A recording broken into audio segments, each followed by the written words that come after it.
So, tingnan natin yung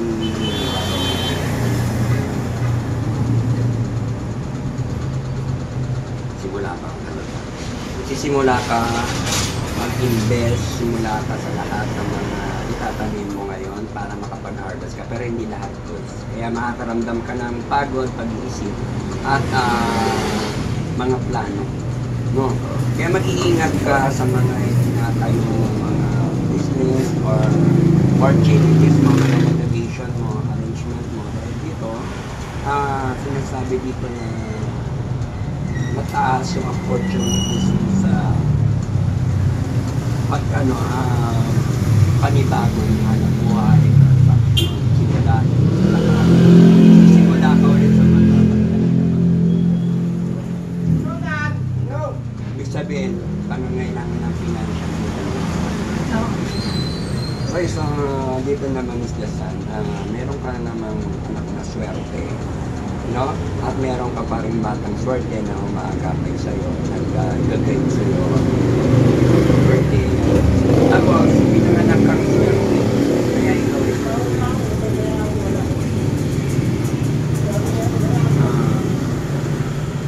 ayan. Nahirap ka ngayon kasi hindi mo alam kung anong mga gagawin mo sa mga plano mo. Ang dami mong plano, hindi matupad, at saka hindi mo kasi alam sa paano ka mag-umpisa. Walang una, hindi mo nakikita ang kalaban mo. So may mga negatibo na nakikita dito na kakalabanin mo pa kaya no? Kaya mo naman na ba na masusurvive mo? Concentrate na. Kasi kailangan mo mag-concentrate para kasi dahil dito sinasabi rito yung mga tatahakin sa ngayon sa simula. Ito, financial, trabaho, kailangan mong tutukan. Tapos dito ay yung lifestyle. No? Kasi alam mo naman sa sarili mo kaya mo sa swerte. Pinanganak kaming mission at ang mission. So dito, sinasabi dito, nahihirapan ka, labanan ang mga dumarating sa yung mga pagsubok. Kaya kailangan lakasan mo yung mga pakiramdam dahil hindi mo sila nakikita yung mga negative na yan kusang biglang dumarating sa'yo na kahit paghandaan mo at hindi mo kayang mag-focus hindi mo sila matatalo. Kaya kailangan mo lakasan at mag-focus ka sa yung mga tunay na nararamdaman ang ginagawa kung paano mo malalampasan yung mga pagsubok na pinagdaraanan mo. Okay? Kuha ka ng 7 words dito. 7 words. Kailangan natin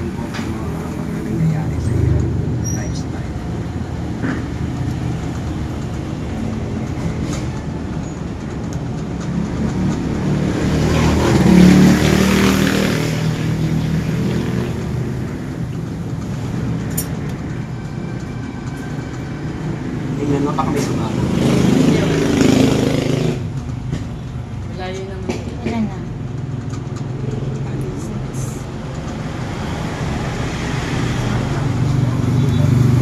So, tingnan natin yung word mo.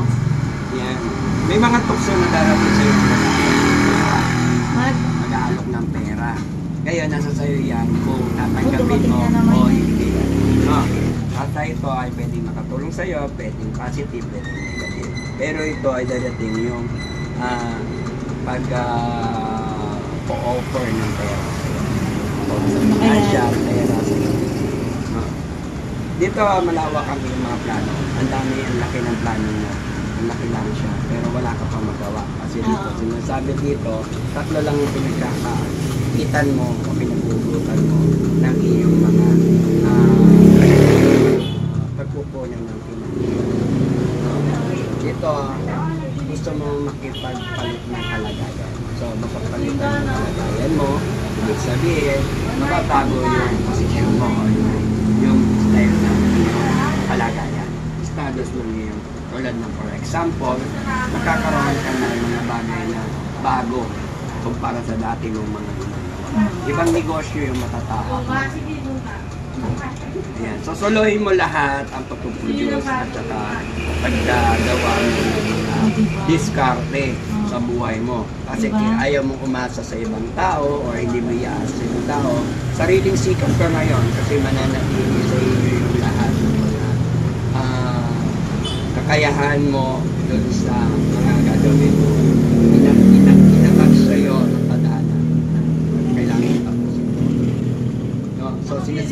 ito, solo flight, tapos compress, tapos no? Ang dami mong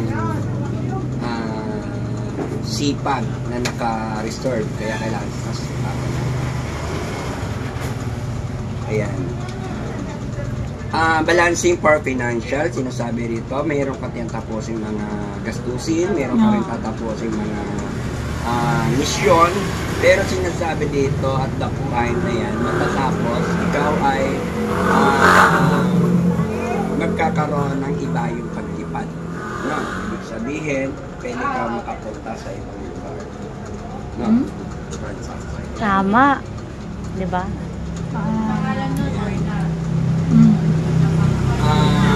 Lumabas na naman isang yan, no? matanda ang maaaring maging way na ikaw ay mabigyan ng kaginhawahan sa buhay. Naku, magpapakasal na ako sa ako. At saka, magandang posisyon, kailangan mo lang napakisamahan dahil ito ay nagbibigay sa iyo ng pabuya o tinatawag natin na swerte sa iyo. Lagi yan meron. Transaction, mag-ingat ka rin sa mga matatandang scammer. Kaya ikaw ay nakakaroon dito na malawakang pangunawa pati. No? At ito Kasi rin papa ay yan. Matanda na. isang matanda na nagiging issue sa'yo na dapat mo pahalagahan. Makapag-alis mo ibang bansa. Kaya ang takbo ng career mo is may pag-asa. Kaya huwag ka mawala ng pag-asa. Kasi sa ngayon, career mo ay tumatakbo sa pag-iingat, lalo na sa pananalapi. Nanalalapi. Sa pananalapi, pinansiyan. Kaya ikaw ay masyado ingat at careful sa lahat. Lalo na yung career mo na ikaw ay merong kabagalan pero active. May matatanggap ka ng mga pera o kaperahan. Ibig sabihin, malapit ang akit ng pera, ang akit mo sa financial o kaperahan. Madali kang ikaroon ng pera. Kasi may paparating nga sa yung pera, hindi naman siya kalakihan, hindi rin siya kalakihan. Pero normally talaga, maraming pera na nakakahigit.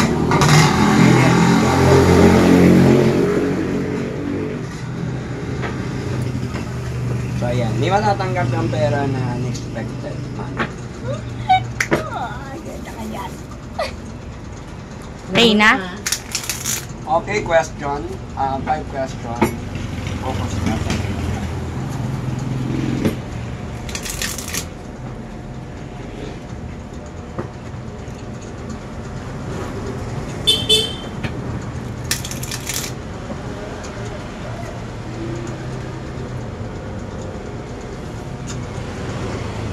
Okay. Pili ka ng isang tanong, isang sagot. Isang kuha ka ng card at magtanong ka.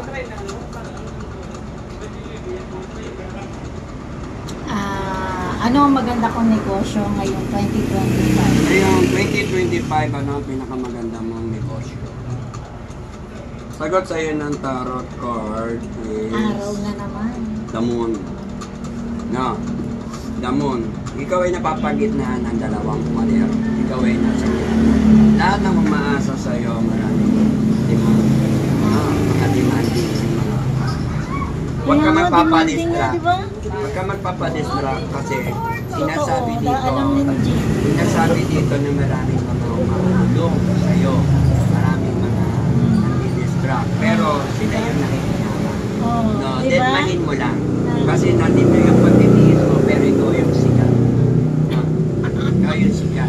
Ikaw yung pinagkukunan nila ng mga lakas ng loob o energy, positive energy.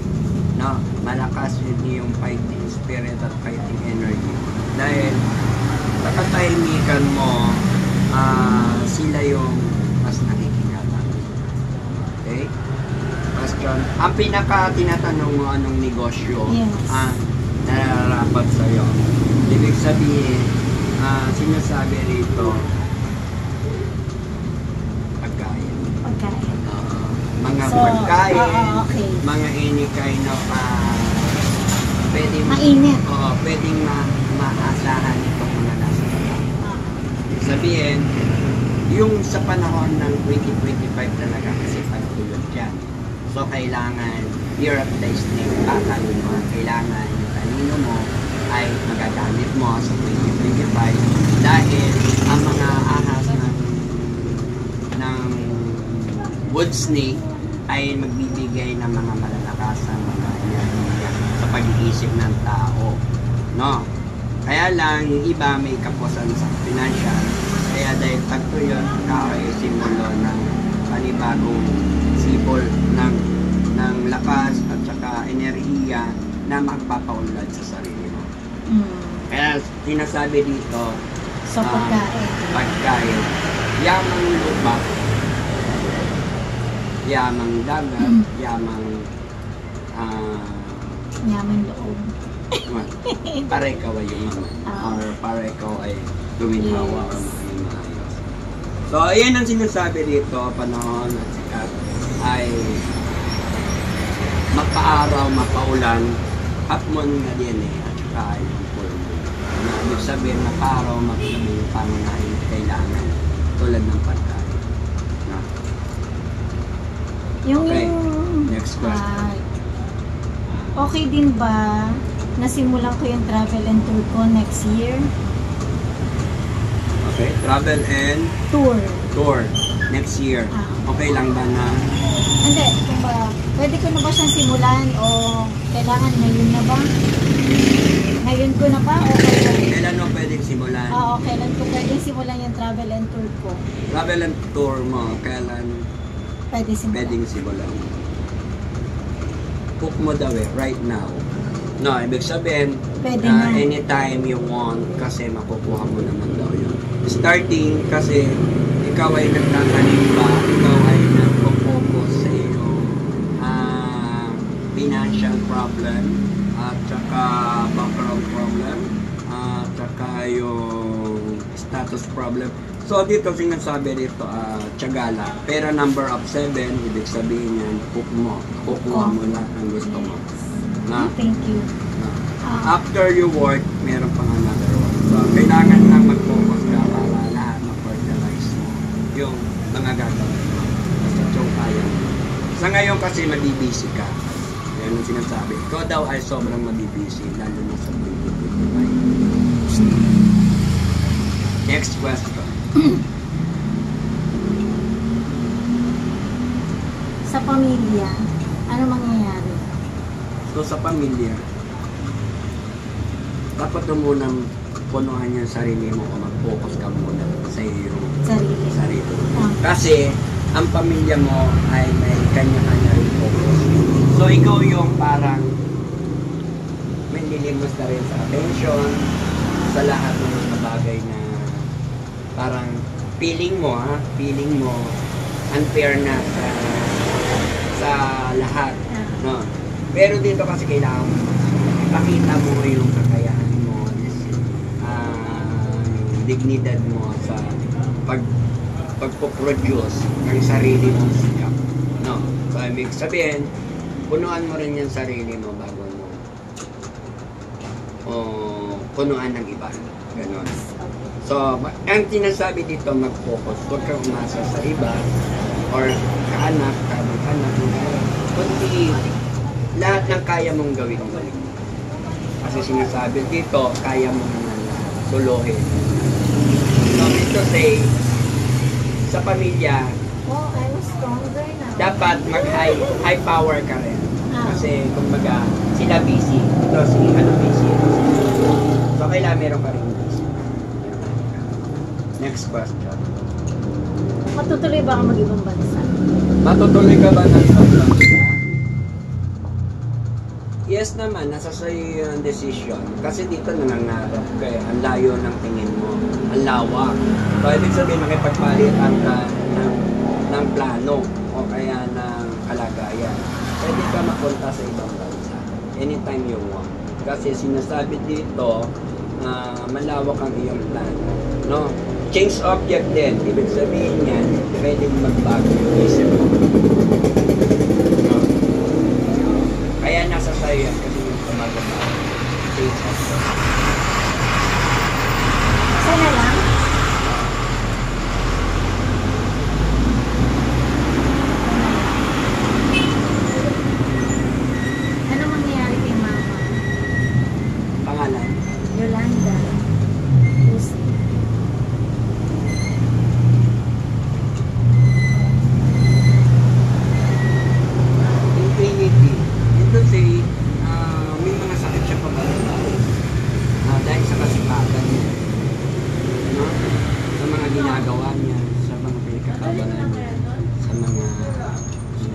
Pero kasabay niyan yung pag-click ng negosyo mo. No? Ano nga? Parang sumasabay sa pag-click ng negosyo mo talaga. Kaya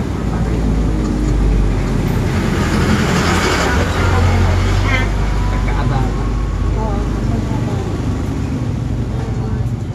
Eh, nakakatikim ka lalo na swerte, if ever, na si ano, kasi ito, kaya tayo. makikipagtulong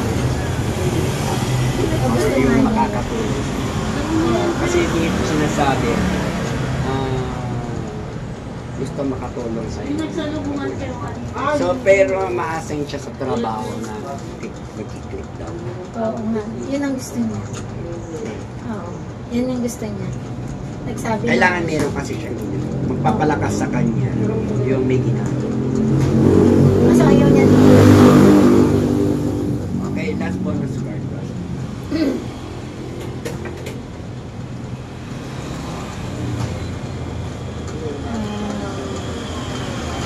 Okay na yan.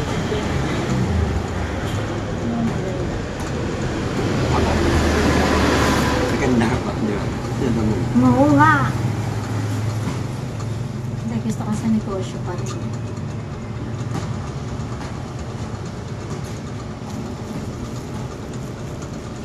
Pero sabi mo nga, ito na yung magandang ano. Pero, okay na ba itong lugar na to para sa akin? Okay naman. Yes, isip pera, dito ka magkakaroon ng peace of mind, makaipon ng pera, trabaho na magkakapera na tinatapakan. So, ibig sabihin, may trabaho ka na may pera ka. Ibig sabihin, andito ka lang pero tinatrabaho mo na nakakapera ka. Ano ang pipil ko? No. So, eto ka na. Isip pera pa, ipon Ito may pera, bayad. trabaho na tinatapakan. Huwag ganyan. Nakakapera. Kapag ganyan So, ka. estados Wala akong- yan. Anong minus ko? Ito yung Ay, gusto mo lang eh. 21 ka na, di ba? 20. So, tingnan natin na ang takbo ng 2025 mo, kung ano yung mga... Maganda mas to. paparating. Oo. Hindi pa pupunta pa kasi kay Papa eh. Minsan lang ko dito siya. Sa susunod na lang. Gusto mo. Kasi tayo lang yun, sa atin lang siya nag-avail. Pagka ano, mahal na yan siya. Tagal ko na yan siya ano, ilan? Sa online mo lang ako minsan makausap. Oo. Ilan? Okay, tapos ka lang ba dito? Ano, sabi mo, hatiin na natin Na yan. natin yan. Yes. Nakuha mo na yung pera. Okay. Pili ka dito, Connie. So, tingnan natin yung kwento na yung kaperahan mo ng 2025. Okay, mag-click yung negosyo mo. Na. Mabibisi ka sa negosyo. Oh, magkakapera ka pa rin, nakuha mo pa rin. Isip pera, Mukha kang sintera eh. Wala ka pera, Oy, gagawin ko. magpapantay ka na sa pera. Meron ka daw posisyon na... Nakakabili na tayo ng kotse, ba eh. Meron ka daw posisyon na pagkakatiwalaan ka sa pera o sa kayamanan. Na? Makaperahan niya. Yaman ka na sa backup mo yung pera. Oo nga, puro pera na. Okay, Queen. Meron ka mga inaantay na pending. Yes. True. Okay, pag-aaral ako karoon ng dance tapos lahat naka-record. No? Kailangan mo magsusing pag-aaral upang ikaw ang Yes. position, antay ka lang kasi marami ka na may natagal ikaw ay lagi handa. Ibig sabihin, kalma ka lang. Kalma lang, babe. Okay, magkakaroon ka ng mga dealing. Mahirap man, pero may mga dealing na magaganap ka. No? Karugtong pa yung mga last year. Oo. Siyempre, meron pa rin babaeng naiingat sa'yo. Mag-ingat ka pa rin. At tinatawag natin ang kapital. Oo nga eh. Ikaw ay magkakaroon ng mga karibal sa Kabiyan. lahat ng mga Sino mo maingit sa'yo? Alay. hawak mo ang once, ibig sabihin, hindi ka basta-basta maubusan, malalagasan ka lang, pero mamunga ulit. Lalo na sa 2025, mas magaganda yung mga talino at saka diskarte mo Kasi sa... may... Ayan. karoon ka ng issue about doon sa wedding or kaya tinatawag natin proposal. Nandiyan na naman yan eh. Proposal, partnership, o no?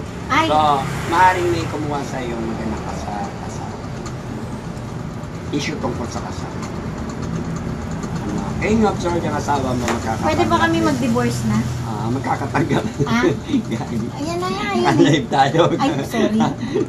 Ito, tapos, tawag dito, posisyon ng asawa mo mas magaganda rin dahil iwat ka na siya makakatanggap ng pera. Sino? Asawa. Asawa ko. Hindi. Eto ngayon, marami ka ngayon, hindi mo na ito may iwan na po-focus ka na, mabibisi ka na kasi dito sinasabi ko yun ito, pagpapalami ng pera. Kaya mukha na akong pera, magpaparami pa. Tatlo kayong babae magtatagumpay at dalawa. Ayan na naman. Tagumpay ka. Siyempre, isang lalaki yung asawa mo, naghihintay palagi ng observation at saka ng pangarap. Laging nagmumuni sa pangarap. Doon, magmuni-muni na lang siya. Okay, mabubunutan ka na ng mga tinig, makukuha mo na lahat ng gusto mo. Subalit mapapag-ingatan mo ang dalawang negosyo mo. Ayan. Takbo ng karir mo, okay pa rin dahil ito sinasabi is slow but surely. Okay, may issue ka, malilink ka, pero sinasabi nito kasi dahil sa pag-uusap ng mga plano. Okay, pansamantalang arrangement ng negosyo. Kailangan mo yan kasi may nakatitigil sa negosyo na parang ayusin mo. Okay, travel o transaction kasi nakalaan to sa iyo ng choose object yung iyo. Travel. Mindset. Ay, Meron gusto ka. ko yan. Of course, lover. Mabubuhay ulit yung lover mo next year. Lover ko? Ibig sabihin, about the lover, mabubuhay ulit yung mga something, power of love. Wala, baka yung ano. Okay, justice, kasi dahil sa justice, meron na mga justice na magaganap, meron kang tapos bigyan or makamit na yung mga hostage. Hindi pa nga. Mag-ingat sa mga budol kasi lagi ka malaki sa budol. Kaya lagi ka mag-ingat kasi lagi ka naman klase ng tao. Manimbang ka kasi magician, kailangan mo mag-imagine, mag-emotion. Lagi masaya kasi sa kabila ng lahat, alam mo may mga pinagdaraanan ka. Huwag mo ipakita, kailangan positive vibes ka para mapaniwanan mo. Yes. Kailangan lagi lang masaya. Power of energy. Okay, millionaire ka na. Diba? Lumabas na naman. Akin na nga. Makakahawak ka na rin ng millionaire if ever na maging straightable yung iyong pag-iingat sa kapirahan. Oo. Kaway Baka millionaire. makabenta tayo ng marami. Maapaw, 60 hindi ko maapaw yung blessing sa'yo. Okay, sa'yo nakasalalay ang mundo ng pamilya mo, mahirap man, pero kailangan mo pa rin tulungan. Or, are you broke heart? Broke heart. Tatlong sakit ang mararamdaman mo sa iyong damdamin. Oo nga eh. Na bibigay sa iyo ng kirot, sakit, at Diba? Pero, thanks God, walang ano, no? Yung bad na... so very good and powerful energy. Diba? Ang galing-galing naman. Sa 2025, mag-focus ka lang kasi mas mabilis ka makaka-remove doon sa mga negative at ikaw ay mapapalitan na ng negative. Lalo na dito sa swerte mo na dito dahil tuloy-tuloy mo lang to dahil mas malapit ang ganun. Hindi ka mawawala ng pera. Mas lalapit yung pera. Thank you. God bless you. Thank you very much and God bless you. More power, more love.